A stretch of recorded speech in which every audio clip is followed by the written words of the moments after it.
Thank you to everyone for logging into our presentation today. We're so excited to be connecting with you and sharing some of our stories of growth inside the accounting market. And wanted to extend a warm welcome to our panelists, and we'll give an introduction to each of you in just a second, but thank you for being here as well. I'm logging in from Pensacola, Florida, my hometown. And why are we here today? So I have asked some owners of local and small market accounting firms who have achieved remarkable growth to think about the lessons that they've learned over the years and what got them to where they are today, so that we could present to you some of the best practices and lessons learned that would help you along your journey. So this is for accounting entrepreneurs, people who are running accounting firms right now, but maybe you're stuck and trying to figure out how to grow. So what my hope is that our panel will provide you with some actionable insights and real advice on how to achieve growth. It's not easy. It is very doable. And each one of these owners are a part of Padgett, which we'll give a little more introduction to in a second. But we're really excited to be here. And there will be some polling questions as we go throughout, and also some more information about Padgett, which is sponsoring today's presentation. A little about me. I'm the CEO of Padgett. I've been in the accounting profession for about 15 years. Started a company called Accounting Fly prior to joining Padgett, which is a staffing firm helping solving the challenges of accounting firms making hires, which I'm sure you know is a deep challenge. But I've been with Padgett for over 4 years now, and thrilled to be a part of this company, um, and thrilled to be with these owners that are here with us. What do we want to accomplish today? So my hope is by the end of the session, there's a few things that will be to-do list items for you in the coming months and in 2025 and 2026 and coming years. And they do revolve around hiring the right people and all that comes with that, because that we know that is a challenge. But I think one of the questions is, what is the connection between hiring and actually growing the firm? And when do I hire? What's the first key hire to make? And I think there's a lot of different nuances, but all these owners have achieved 10 times growth since they began their practice or acquired their original practice. And so they have a lot of insights on that. Why it's important not to go through this entrepreneurial journey alone and being a part of a community, which I think we all have in common as the Padgett team. Where can you go to gain knowledge, and how important is that? Thinking about a marketing plan and what can accountants do from a marketing standpoint, what resources are available to you there. I think building systems is critical, especially at different levels of accounting firm growth. And we want to share what systems were critical in the growth of these firms. And thinking things through in terms of a 1-year plan. What should you be doing over the next 12 months? Knowing that at some point in time we're going to have a tax season, and that's obviously a busy time of year, but how do you think about growth strategies during and after the busy season? So a lot to cover. Shout out to Padgett. Padgett is the sponsor of today's webinar, and we're all affiliated with Padgett in one way or another. But I'd like to just introduce our company to you and why we're presenting today. Padgett is a nearly 60-year-old accounting and tax firm in North America with locations all over the United States and Canada, making it one of the largest tax and accounting firms in the U.S. with a very unique business model. The way we go to market is through franchising. And so every owner of a Padgett, like the three here, are independent business owners that run their company locally, and they're all supported by a central home office that does things like marketing services, training, education, giving a sense of community, tax support, accounting support, things of that nature. And so it's a unique model, and it has worked very well for us in terms of growth, in terms of building a community around owners and troubleshooting the growth. We look at building a firm as pieces of a puzzle, and you can see those pieces here.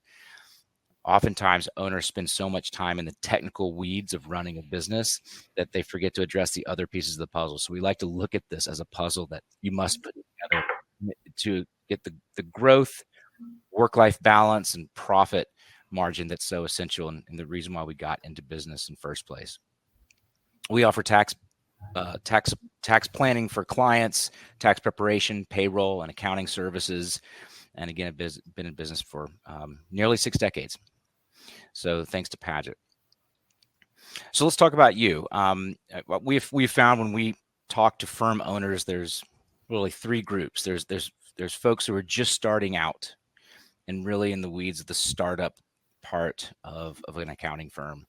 There are owners who have achieved some growth, built a book of business, but they're stuck and they're asking questions and looking for answers. Where do I go next to reach $1 million, $2 million, $500,000, wherever it is that the next level is for you? And the third level is probably I'm thinking about retirement. There's a lot of owners out there who are considering retiring and trying to sort that out as well.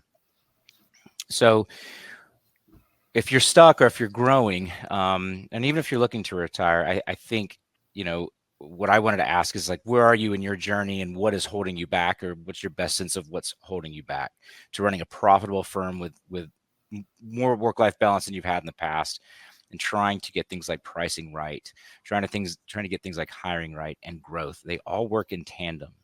So if you're stuck and looking to grow, I think we have answers for you in this session.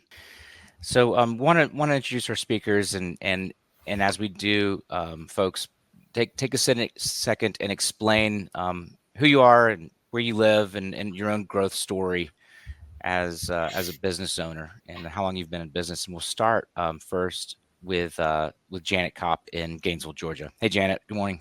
Hey there. How are you? I am happy to be here today and share a little bit about this Padgett journey.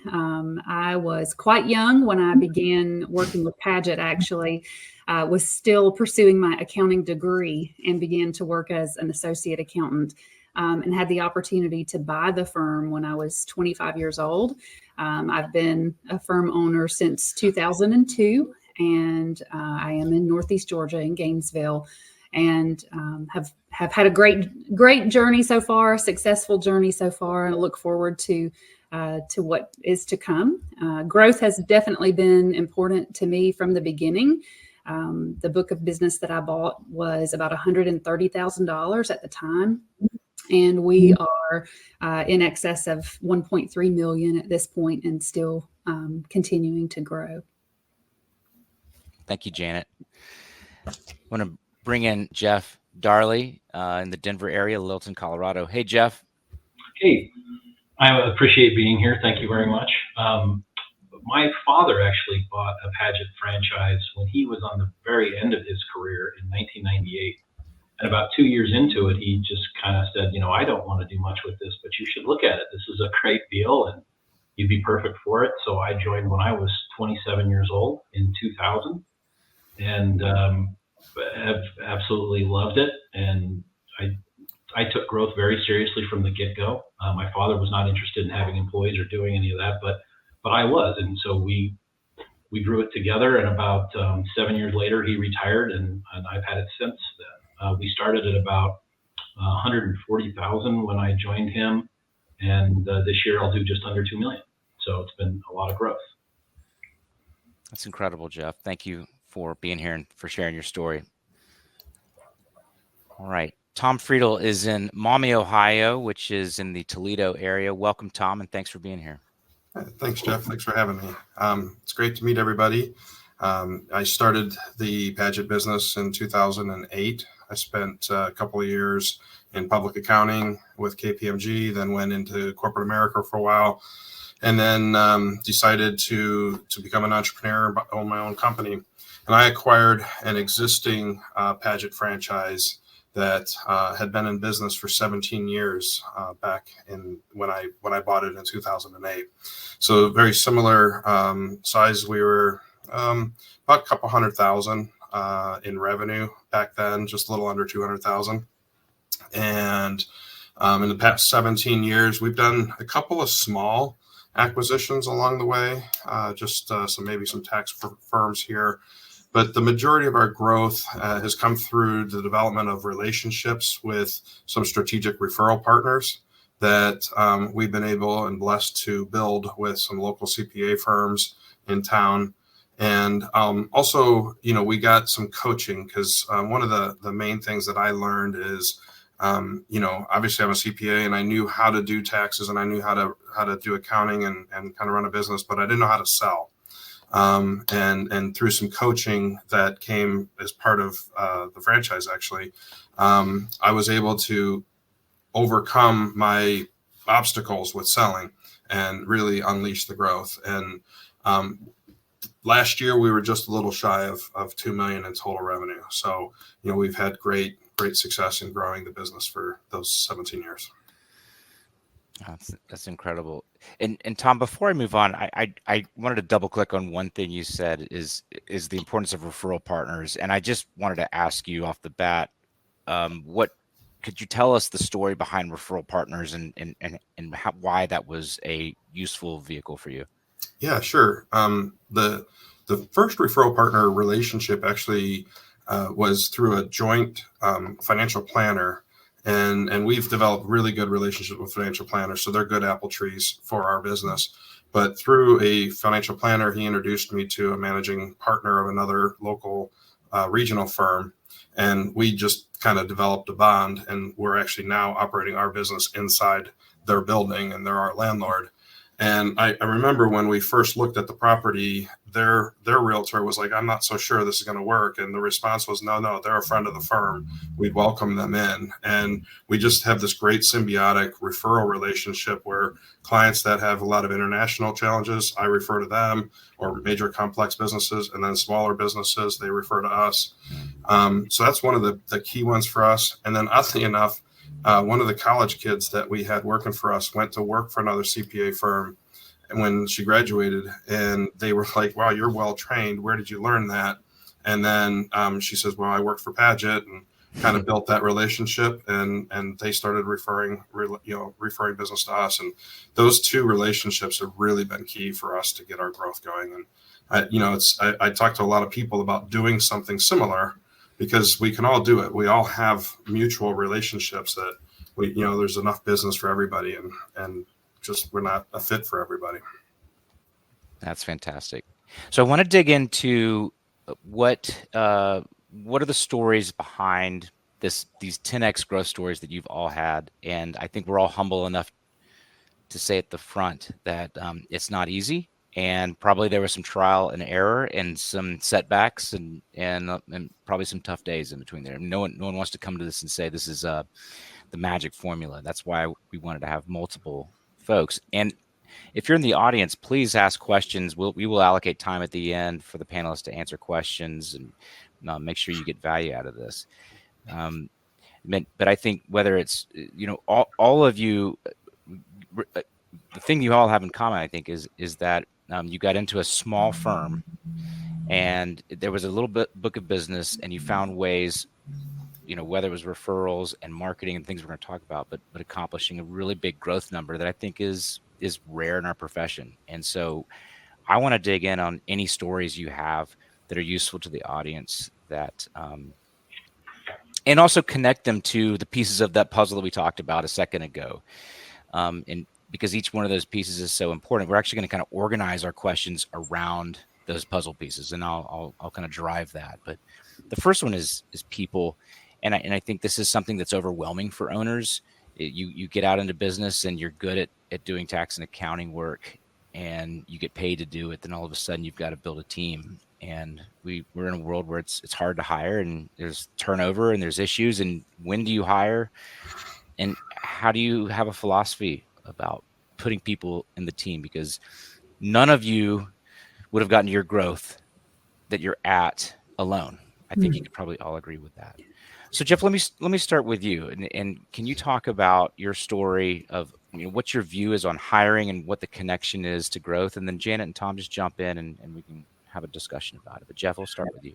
Yeah, when I talk to firms that are struggling with growth, this is the first thing I say to them is don't be afraid to hire. Hire before you need the employee. I think that's probably the most important thing. Is if you have a one-person staff or a two-person staff, once everybody's full, including the owner, and you just are like, boy, it just would be stressful if I took on one more client right now. That's a terrible position to be in, because You don't have the growth mindset, and your clients are going to feel that when they're sitting across the table from you, and you don't want to actually bring them on board because you're afraid you won't be able to get the work done. So what I've always done is the second everyone is full, and whether that was when I had one employee or now, I just say, okay, so we can't take on any more work. Then I hire somebody right then and there. I know for a fact I'm going to take a loss for 6 to 8 months, maybe a year on that staff member while they get trained up and while I continue the growth and fill up their bucket of work, right? Until they're fully at capacity.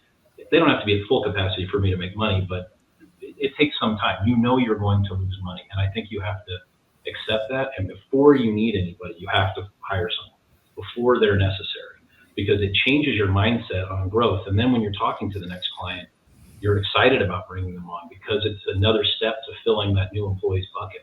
So I just think that you just have to do it. And it's the thing that people are most afraid of, because well, boy, if I hire somebody for whatever, $50,000, $60,000 a year, that's $60,000 a year I'm not making, and I'm only making $200,000 or $250,000. How can I afford that? And you just have to figure out a way to do it, because there isn't another way to grow other than to have the bandwidth to do it. And that's just my opinion on it. And I've done that since the beginning, and I continue to do it. I'm looking at hiring a new person right now because I think that my staff is starting to get overwhelmed, and I know that growth is around the corner, so I need to be prepared for it. And if I'm not prepared for it, I won't grow. So that's my main opinion. And I agree completely, Jeff. I mean, that's really the truth is we have to hire the capacity. And, you know, you talked about making the investment, and a lot of people are afraid to make the investment. But if you think about it, our investment in capacity is significantly lower than a manufacturer's investment in capacity, right? They're putting hundreds of thousands to hundreds of millions of dollars on the ground to get capacity, where, you know, we might be putting 60,000 or 90,000 or 100,000 on the ground to get that capacity. And you're not even fronting it like to build a building. You're just paying it in wages over time while the person comes up. So realistically, our cost of capacity is relatively low, even though it cuts into the profitability for a short period of time. So I agree with you. And my philosophy came probably out of that position of being fearful as such a young business owner in the beginning. And one of the greatest benefits of the Padgett system has been the mentorship over the years. You certainly couldn't ask for better teachers and community. And one of my mentors early on encouraged me to get over that fear and to hire only what I needed at the time. When you start off as a one-man shop, it is scary to bring that first person in. And so I had a philosophy of hiring basically entry-level positions and then training them on the way I wanted the system to be managed. And that has worked well for me over the years. I have certainly gone through some difficulties, just like everybody that's probably viewing this right now. If you lose a key person, having to find and replace them, if you lose somebody unexpectedly or something like that. And we experienced that in 2021, and it was difficult. And it's not a problem that you can solve instantly.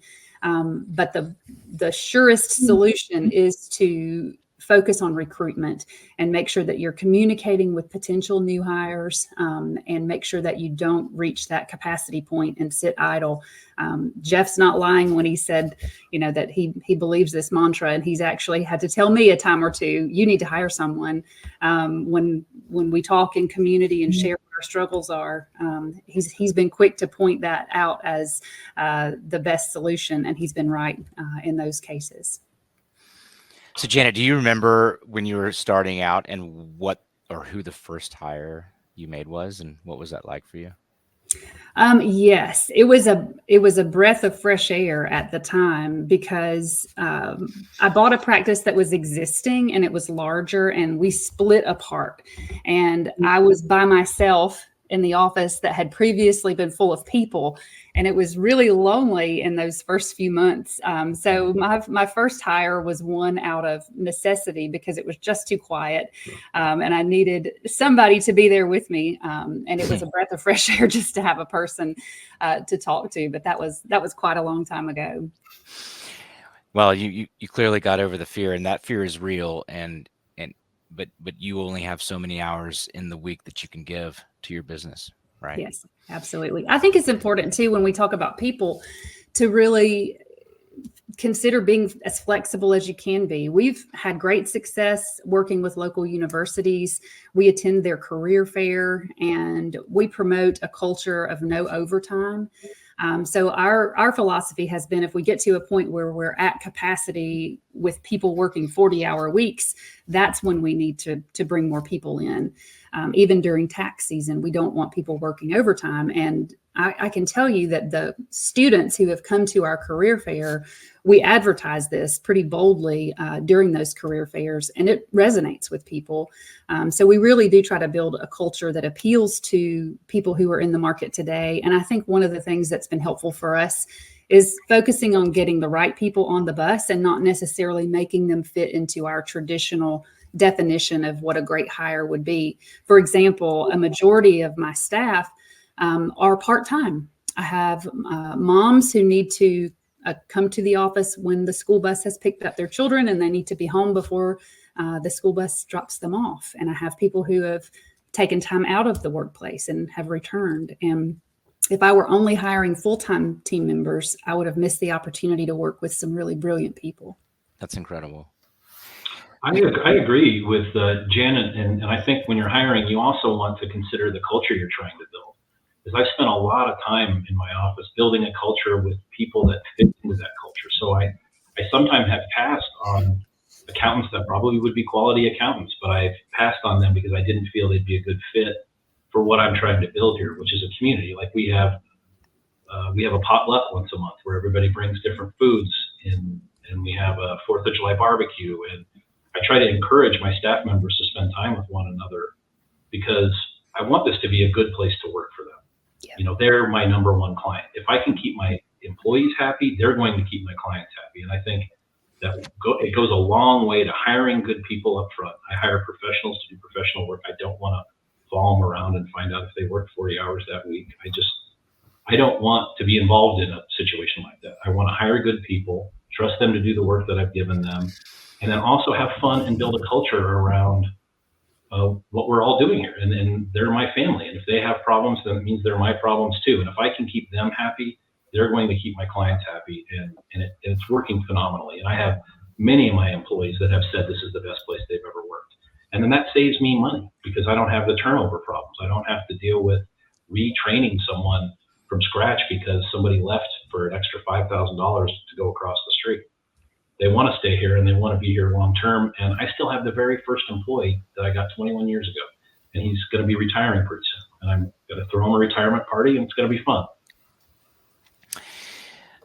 That is incredible. And I think my biggest takeaway of that story is to anticipate growth and to hire before you need to, not after you need to, and invest in having a great place to work. You know, hiring is a system. And I want to talk about systems and ask you a question about how has systems enabled your growth?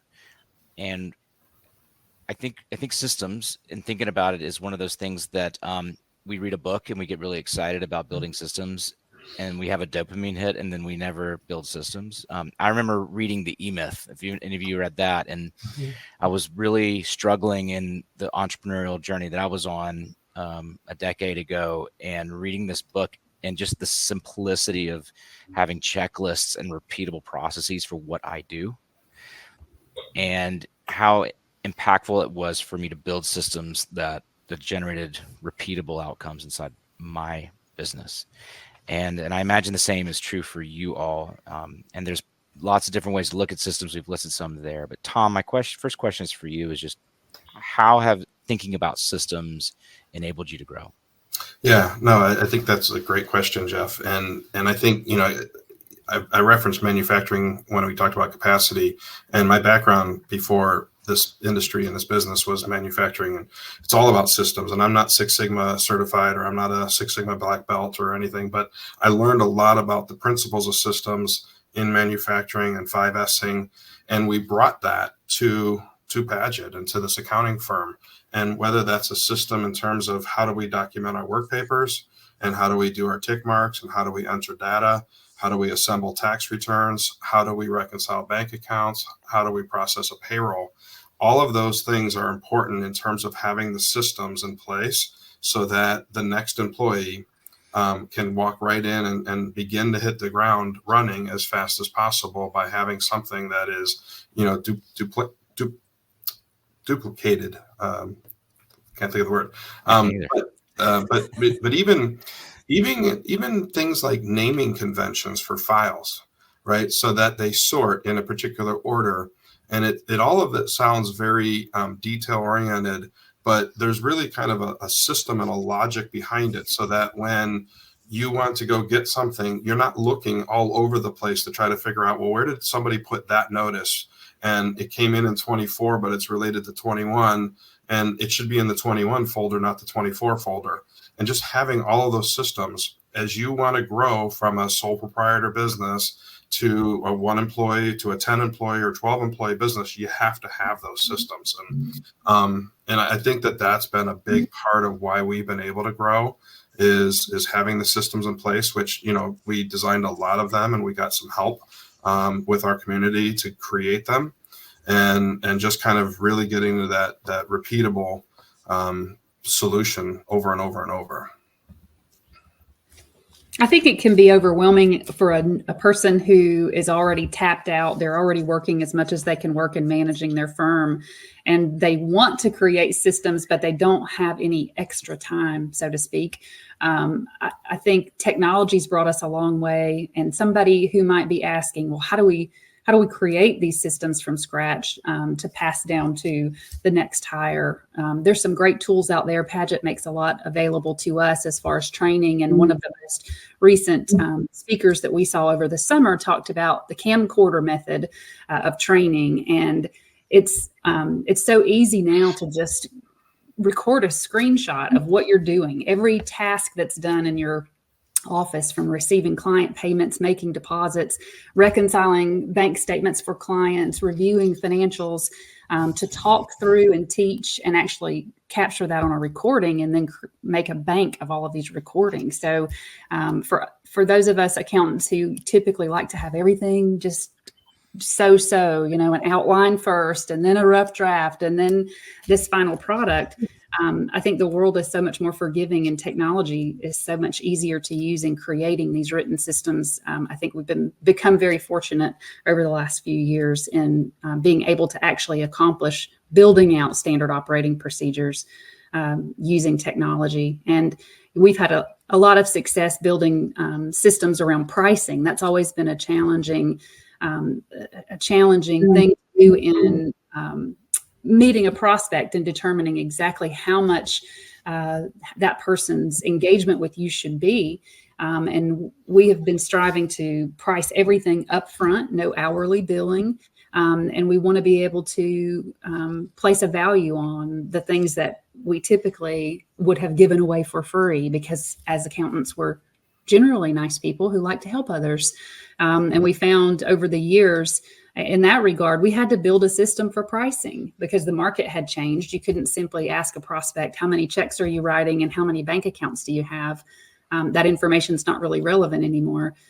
So we've had some great success working with Padgett to build pricing systems to be able to streamline that process from meeting a prospect to presenting a proposal to getting paid upfront and getting paid for work we'd previously given away.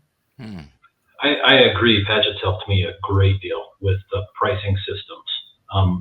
And taxes are about half of my revenue, and we do about 80% of that work during tax season.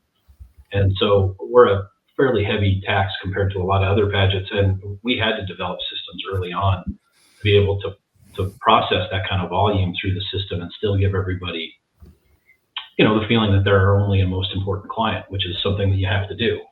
And without those systems in place, I don't think I'd be able to do the volume of tax work that we do in such a short period of time, obviously. So systems are invaluable, and Padgett really has helped with the pricing systems. I was underpriced for a very, very long time. Probably still am, frankly. I don't think I'm ever going to be like, oh, I hit the nail right on the head. You constantly have to be updating your systems and updating your pricing and learning new things with technology.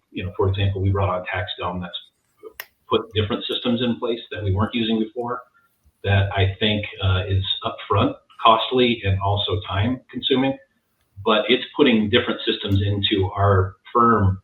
We're using it not just for taxes. We're using it, the accounting department and the payroll department all now are using tax domes because it develops pipelines where you can see where the work is at. I'm doing more and more accounting work where we're sharing it, where I have high-level accountants and then people below them doing a lot of the work, and then the higher accountant basically doing the client interaction because they're really good at it. And TaxDome has helped with that too. It's just the technology is great to help you build systems that you need to have to be better and more efficient. And if you can't do that, then you can't remain profitable as you grow, which I did struggle with years ago. And to that point, I think the last bullet here talks about firm growth systems, and you're right. We need to have processes and we need to have systems in place to be able to manage our work and manage our client relationships. But we can't forget to think about ourselves and have a process for our own firm growth. And several years ago, we had an internal competition inside the Padgett system that was focused on growth. And we built some systems back then to help us track our growth. And, that was probably 10 or 12 years ago. And we still maintain those same systems. And I think that in large part, that has been a big contributor to our growth, is having that focus on, hey, this is what we did last year, this month. We need to try to beat that this year. And really just kind of having that internal challenge. And I think we all will tell our clients that a goal without a plan is a dream, right? Mm-hmm. And having a system in place that helps you monitor and track your own performance as a business, then that can lead to growth. And I think that's a big part of really what helped us get there, is that system on focusing on our own firm as well. Yeah, I see. I'm so glad you brought that up, because I was going to ask that question, like, what are the key systems around growth and growing a firm? And I think Janet's example of treating pricing as a system and delivering price as a system and raising prices as a system is critical. And things like, setting up systems to encourage employee or candidate referrals from your clients. I mean, like through going to your Google business profile, because that drives up web traffic. Tom, I imagine for you, just treating your networking groups, there was a time where it was a checklist of your weekly practice to make sure you were going and visiting those wealth advisors or those bankers or your B&I group to make sure you were bringing leads to them. To me, that's a growth system. Yep, for sure. Yeah. And I agree with Tom that contest really put a different frame of mind for me too. Every single month I look at my numbers last year compared to this year. What did I do wrong? What did I do right? If they start to slip, I have to make instant corrections. If you're not paying attention to your growth, then who is? Who's going to pay attention to it? That's awesome. I want to talk about the value of not going through this alone and a community. I know that's a big deal at Padgett, but for people who are looking to grow, you need to be running a race next to other racers. Yes. Right. And Janet, tell me about how being in a community has been beneficial to your growth. I mean, it's unbelievable. I don't think I could have accomplished near the growth that we've accomplished without the community. I mean, I shared earlier, I was 25 years old when I purchased my book of business the first time around, the first book of business. We did another acquisition later and immediately plugged into the community. That was the allure. That was the benefit of rubbing elbows with other people who are doing the exact same thing that we are doing, going through the same struggles that we're going through, and finding out what kinds of solutions are working for them and what we might be able to implement. And this is not something that you get a benefit from when you're 25 years old and then never again.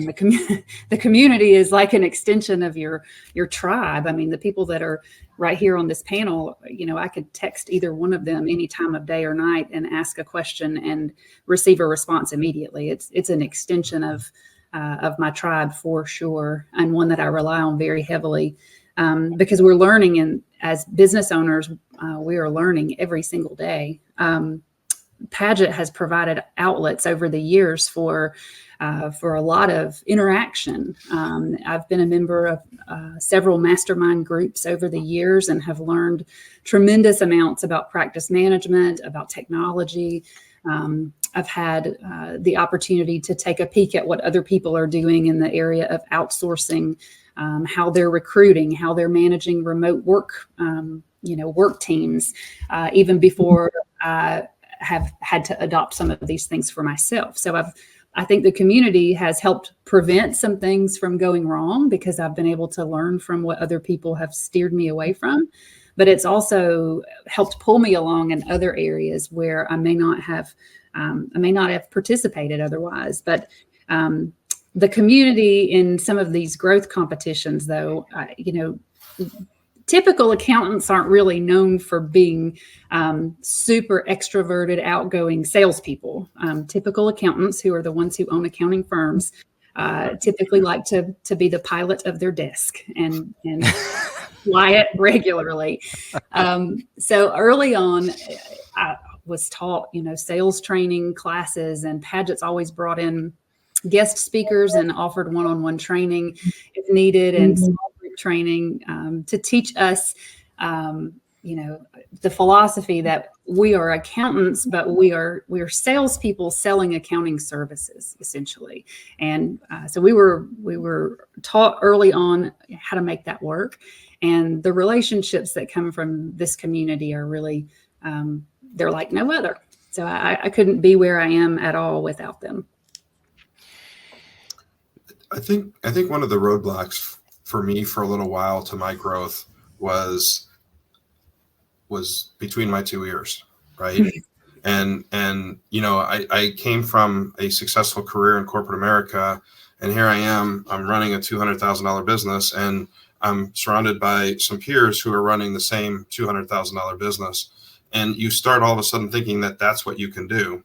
And then there's a few people in your community who all of a sudden break out. And you have, maybe you've accomplished some growth. Maybe you went from 200 to 300 or 350. And then all of a sudden there's somebody out there who went from 350 to 600 or from 600 to 900. And then all of a sudden they're crossing that $1 million mark. And you're like, wait, what? And this aspirational firm, I guess, would be the concept of what I'm talking about, where you all of a sudden realize, hey, it is totally possible to run this business in a way that can achieve substantial growth. And, that was kind of my launching point in getting that roadblock of my own mindset about what we could accomplish, getting that cleared, and then working with the community and saying, hey, how did you get to $1 million? What did you do? What were some of the things? And that's hard to do with the competitor down the street, right? Because they don't really have that motivation to share with you. But, a mastermind group, whether that's an internal group like we have, or even a national group, like that community helps people get their own mindset straight. And once you realize that, then it was like, okay, the sky's the limit here. And, we're now way past those thresholds. And it started with being in a community and seeing somebody do it, and just like, whoa, okay, let's go do it. Hard to go it alone. And the Padgett community is great because you get all these individual business owners that all do it differently, right? So you can see Janet may do it a little different than me, and the gentleman in that picture, Dave Gribben, for sure does it different than most of them do, and he's wildly successful too. So you talk to these different Padgett owners and you go, oh wow, you're doing it that way. You may not move your whole company to that strategy, but it's going to give you some different things to think about, some different ways to grow. And mentorship was really important to me too. I had my father for a short period of time when he was here, and he taught me how to talk to people, how to deal with people. And also there was a gentleman named Dan that used to own who's passed, who used to own part of Padgett. And he was a wonderful mentor to me. He saw I was young and frightened and didn't really know what I was doing. And he just took it upon himself to really encourage me every day and tell me things I needed to hear. And it wasn't always, you can do it. It was more like, no, you're doing that wrong. Do it this way and just go do it. Go raise your prices right now. Raise your prices by 20% across the board. And if you lose 10% of your clients, that's your biggest fear. Well, you're making 10% more doing less work. So just go do it. That's what he used to say. And so the Padgett community has been really important to me as well, for all the reasons that Tom and Janet mentioned, and some of my own. I just think that I don't think I would be where I am today without the group and without the backing and the contests and the fun competition and all of it. I can't say I'm in competition with Tom to who's going to hit 2 million first, but I'm aware of how much he's doing. I think no matter where you're at running a firm, be a part of a group. It just helps. You can't go through this alone. Another puzzle piece that I have is marketing, and I want to talk about the value of marketing in terms of the growth that you have had, and what is the story behind why. What can you tell our audience about why marketing is critical in terms of growing your firm? And Tom, I'd like to start with you. Yeah. And I think I mentioned earlier that it was hard for me to sell in the beginning, so I got some coaching that helped me find my way. And what it came down to it is my way is just having a conversation. I don't have a book, I don't have flyers, I don't have anything. It's just, what is it you're looking for, and how can we help? And once I got that system down and understood how to do it, and kind of get over or overcome that sales fear, and just have a relaxed conversational approach to selling. And one of the things I've said for years is the number one product we sell is peace of mind, because people are coming to us, and all of us, right, and everyone on this call, because they have a concern about something. They know how to turn a wrench, or they know how to swing a hammer, but they don't know how to do their books, and they don't know how to do their payroll, and they don't want to. And just like me, I don't want to change my oil anymore. So getting that marketing mindset and getting that sales mindset and growing is a key part of it for me. And then the last bullet I love, because that's the God's honest truth, is when you're $100,000 of revenue, you have the number of clients that help you refer people. When you're $1 million business, you have maybe 10 times the number of clients, maybe 7 times the number of clients. And there's that many more people that are helping you grow because they're sending you referrals. When you're a $2 million business, again, it just keeps going, and there's this huge snowball effect. So, you kind of have to spend the time on marketing in the beginning to get it going. But then as you build your apple trees and you have your referral relationships, and your clients just really help you grow your business when you do a good job. Mm. And sometimes you can grow faster than you need to, or you can grow in a direction that you don't expect, and you get to a point and you look back and have to focus more on what you want to actually do for the future. We've been trained to market, and we've learned to love the sales process. I mean, as accountants, we really do love helping people.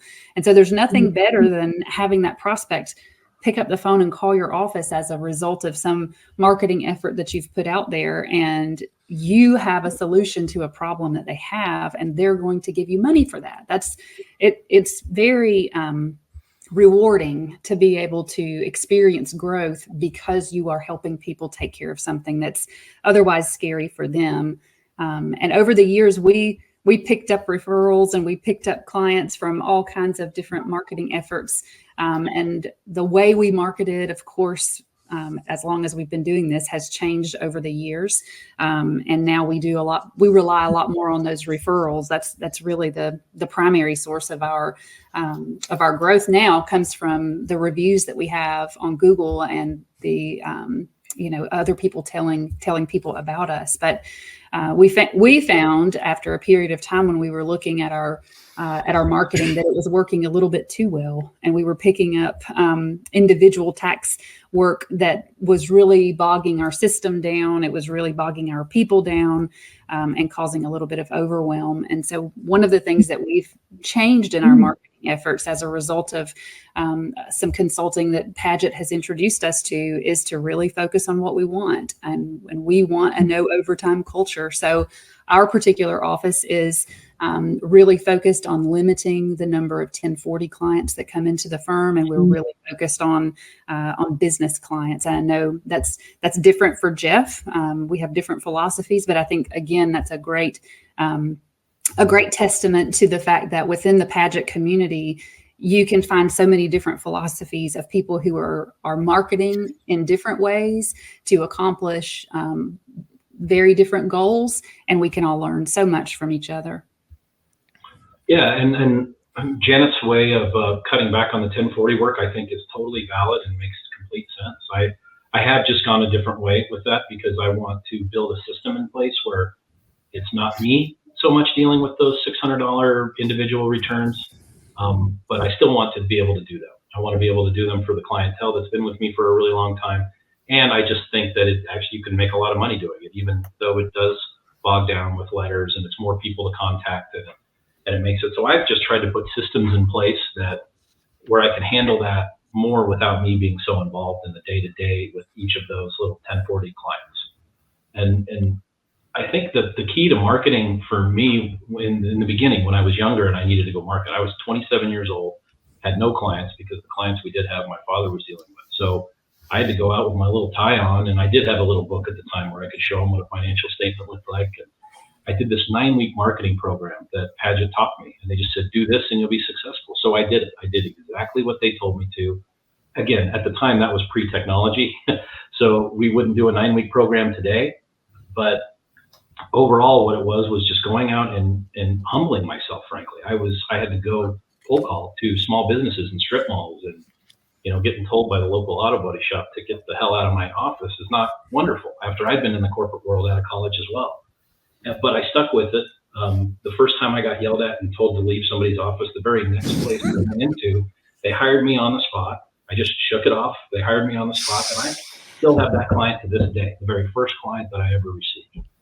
And it worked. I put on 50 new monthly clients in the first year of doing that, just through consistency and doing exactly what they told me to do. This will work if you just stick with it and do it over and over and over and over again.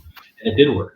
And Tom's absolutely right that once you get to the certain point, it just snowballs. And it's just, at this point, I don't do a ton of marketing. I get more referrals than I can probably handle.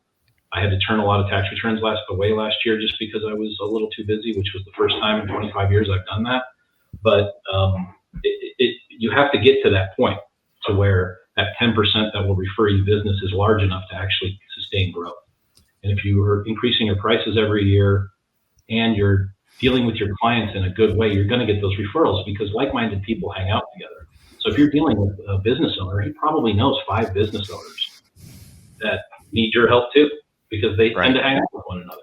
So it's if you're young and small, you need to stick with consistency. Whatever that marketing plan is, that you find the one that's working for you.